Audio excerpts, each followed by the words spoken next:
Good evening, you are watching TKC Daily, where we make sense of the global events with straight facts and sharp analysis. Tonight on the show, we begin with Trump's chaotic 100 days. Did President Trump make America great again? Then we move to Canada, where Mark Carney has won the national elections. We will decode what it means for India and Indians living in Canada. Meanwhile, is China reconsidering its iron brother Pakistan after the Pahalgam attack? We will explain. Also on the show, we discuss rising tensions between China and the Philippines over the Sandy Cay. And finally, can Mount Everest really be climbed in a week? All this is lined up. Let's get started. Let's start with a simple question. How much can someone really change in 100 days? If it's your fitness journey, probably not much. If it's your new job, maybe just getting started. But if you are the President of the United States, well, a lot and not always in ways people expect. This week marks 100 days since Donald Trump began his second term as the president. It's a classic political milestone, one that started with Franklin Roosevelt in 1933 when he passed a flurry of laws to pull America out of the Great Depression. Since then, every president has been judged on what they do in their first 100 days in office. It's not everything, but it sets the tone right. And what's the Trump's tone? Well, loud, fast, and unmistakably aggressive. So what has Trump actually done in 100 days? Let's break it down using numbers. First, he has signed 142 executive orders. That's more than any modern president. Roosevelt did 99 in his first 100 days, but Trump hit 142 record. There was a full-scale policy U-turn. Over 100 Biden-era policies were reversed using the executive powers. Trump signed 5 bills into laws, not many, but he's relying more on the presidential powers, presidential orders than the legislation. In the last 100 days, over 200 lawsuits have been filed against his actions, especially the immigration policies. Apart from this, he has issued 39 pardons, including many January 6th defendants. With the help of Elon Musk, the billionaire Elon Musk, tens of thousands of federal jobs were cut, mostly under the new agency created, the Department of Government Efficiency, or famously known as DOGE. Then came the Liberation Day with a 28% average tariff rate, the highest in decades. This is something that led global markets, global economies to scramble.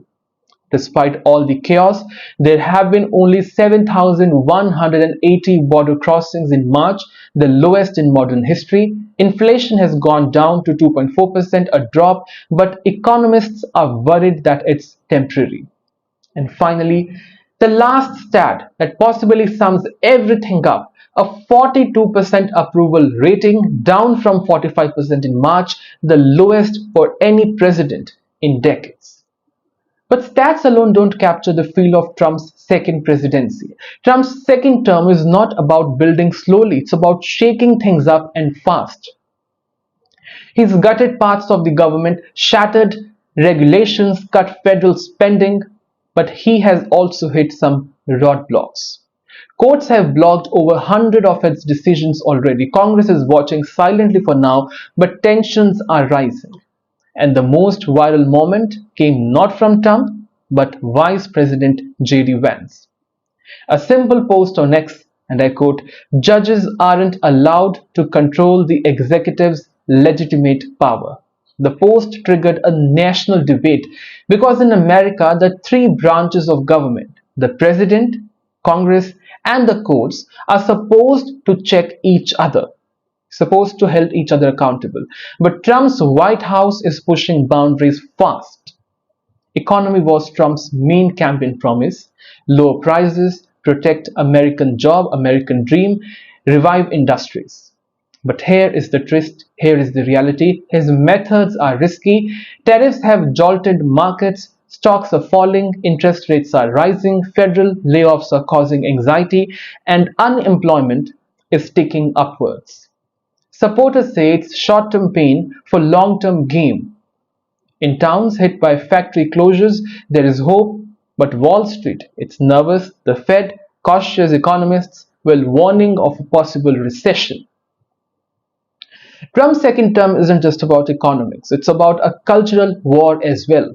Harvard University sued the government after Trump froze federal funding, accusing the school of pushing, and I quote, liberal ideologies. Protests on campuses over Gaza and race has fueled his efforts to target diversity, target equity, and target inclusivity programs. In one shocking press conference, Trump blamed a diversity initiative for an air traffic accident without any evidence. Classic Trump, you see some things never change. But anyhow, it's a signal Trump is going after what he calls, and I quote, woke bureaucracy. And he's doing it with chainsaws. Literally, at a political event, Elon Musk was handed a golden chainsaw by Argentina's president to cut US red tapeism. Trump cheered him on. So, what do these first 100 days tell us? That Trump is on a mission to remake the US government his way, faster, tougher, less filtered. But while his executive orders are fast, they are also fragile. Without Congress, many of them are not okay. They can be undone by the next president.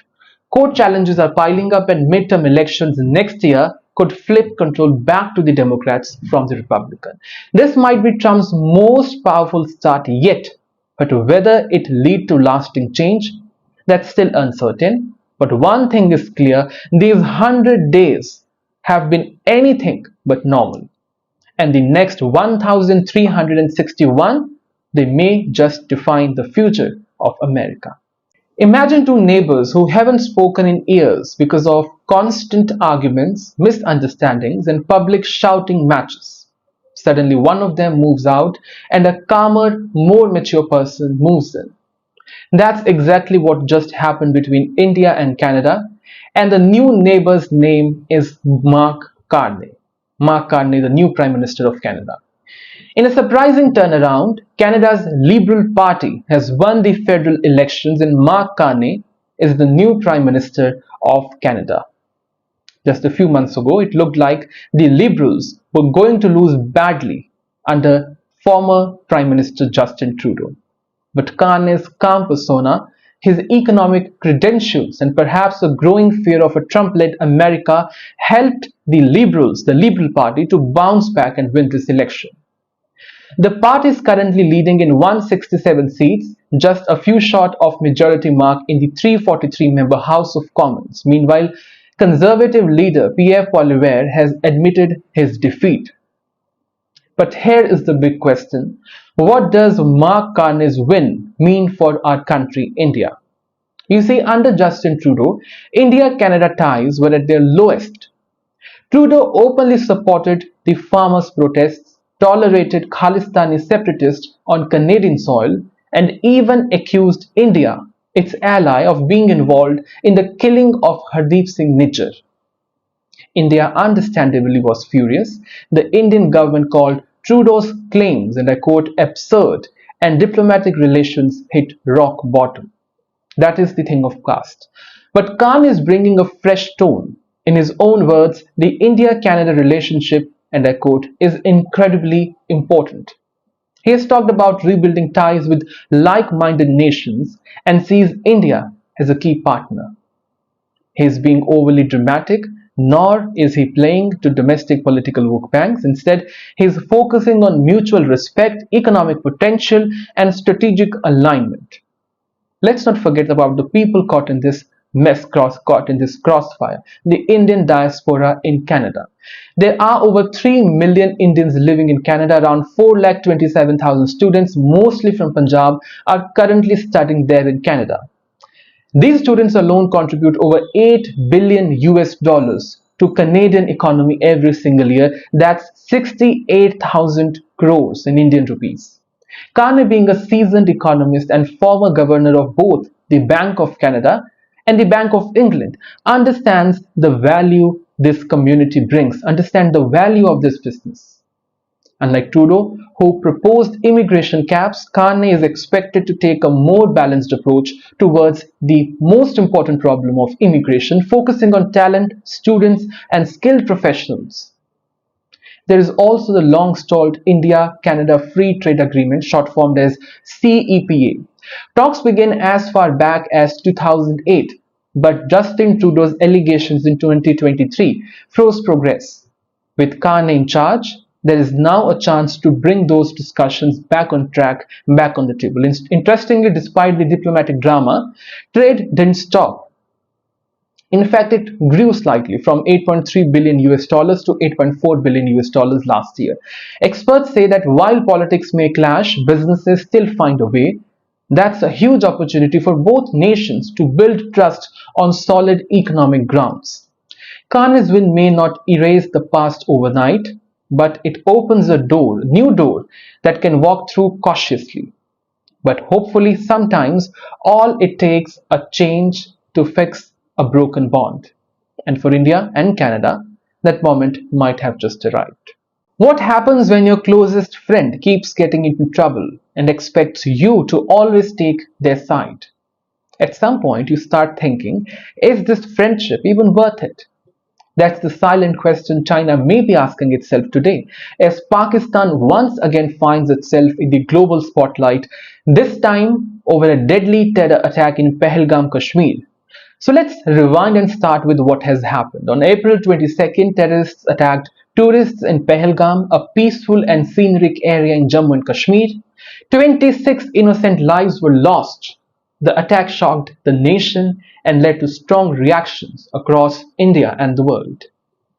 Investigations quickly pointed towards Pakistan. Two of the attackers were confirmed to be Pakistani nationals. India didn't hold back. It called Pakistan, and I quote, a rogue nation at the United Nations and took 5 swift actions, including putting the Indus Water Treaty on hold.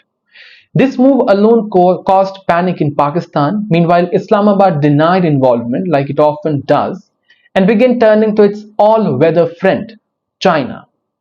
But here is the twist. This time, China's reaction was different. Unlike in the past, after the Uri and Pulwama attacks, China attended India's high-level briefing on Pahalgam attack just 2 days later. Back in 2016, it didn't. In 2019, it took longer. This time it showed up early. But why does that matter? Because it signals that China might be keeping its options open. And India, thanks to its growing economy and recent diplomatic moves, is becoming a more attractive partner, a more attractive market for Beijing than before. In fact, China and India are quietly repairing their ties. External Affairs Minister S. Shankar recently said things, and I quote, are moving in a positive direction. Even China's embassy in India publicly praised this progress.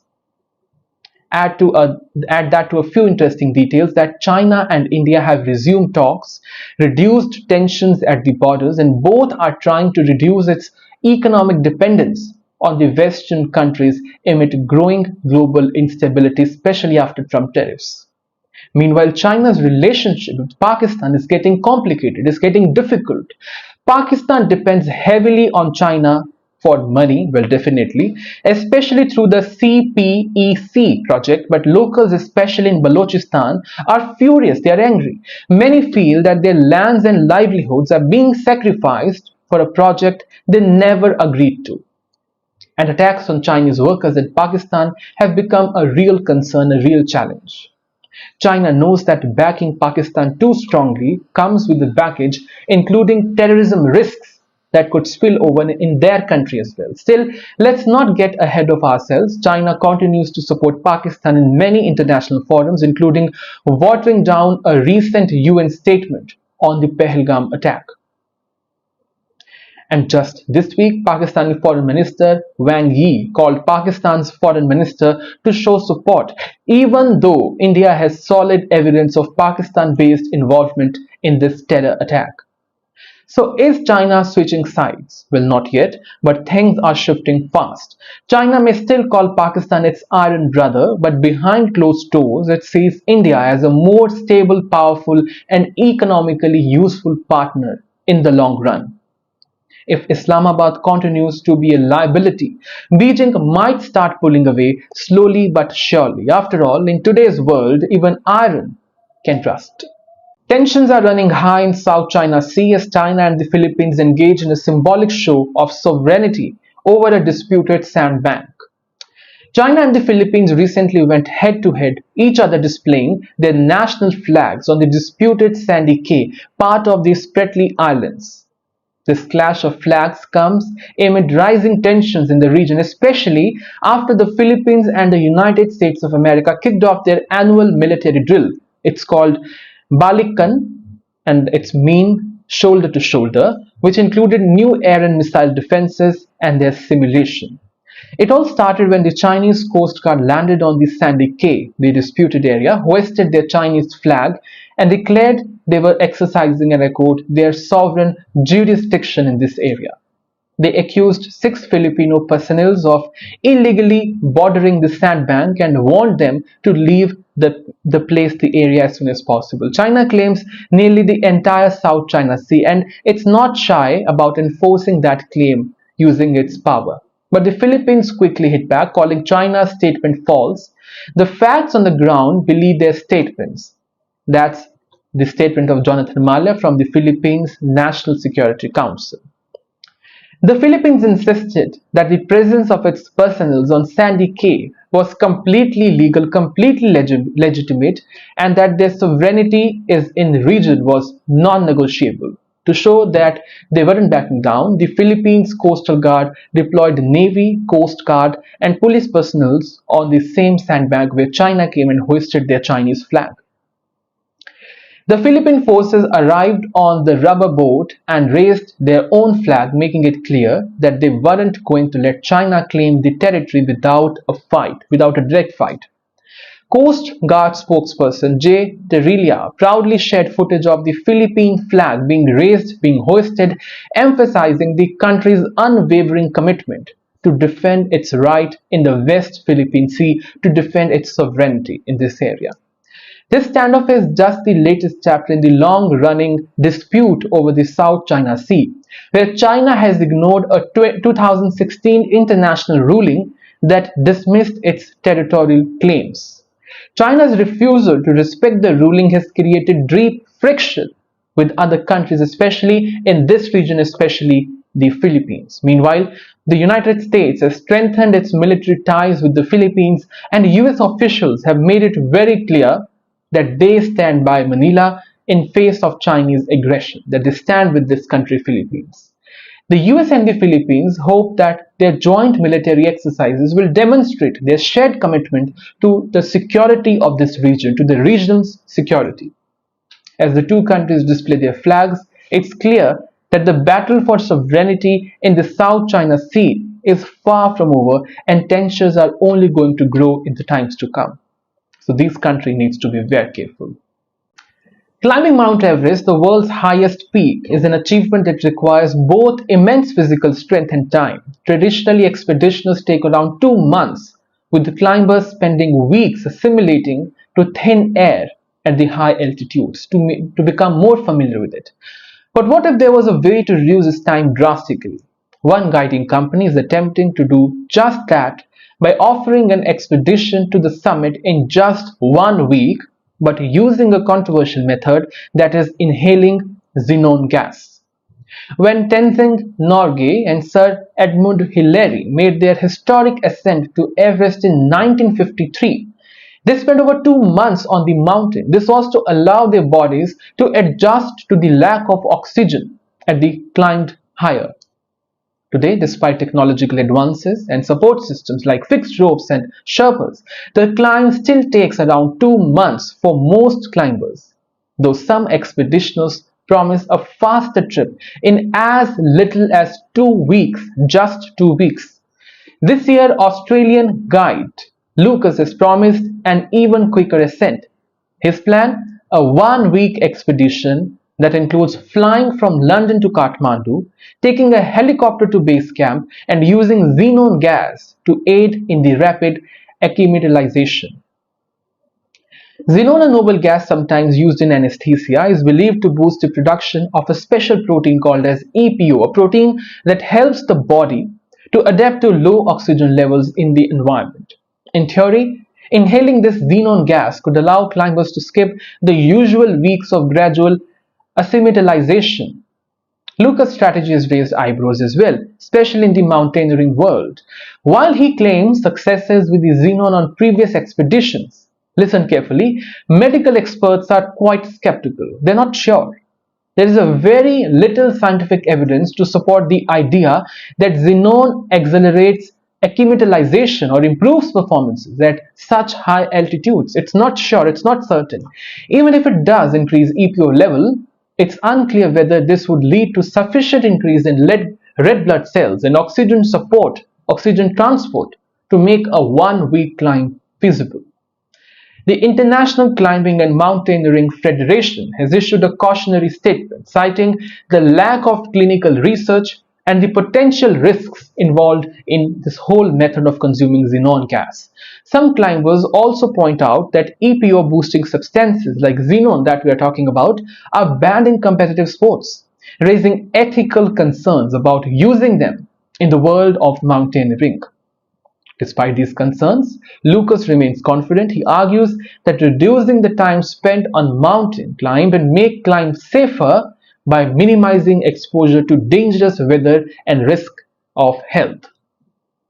Well, for many in the mountaineering community, the idea of using xenon is intriguing. It's quite fascinating for them, though there is no consensus on whether it's safe or effective solution to tackle this whole thing. So can Mountain Everest really be climbed in a week? Well, while the idea is certainly bold and innovative, it's not without the controversy, without the other side of the coin. As with many frontier in human exploration, only time will tell if this experiment will revolutionize mountaineering or prove to be too risky for people and for the climbers. For now, the Everest ascent remains one of the most challenging feats in the world, demanding what many ignore: patience, preparations, and perhaps a bit of humility. And that's all I have for you on the show tonight. I will see you tomorrow. Until then, take care and good night.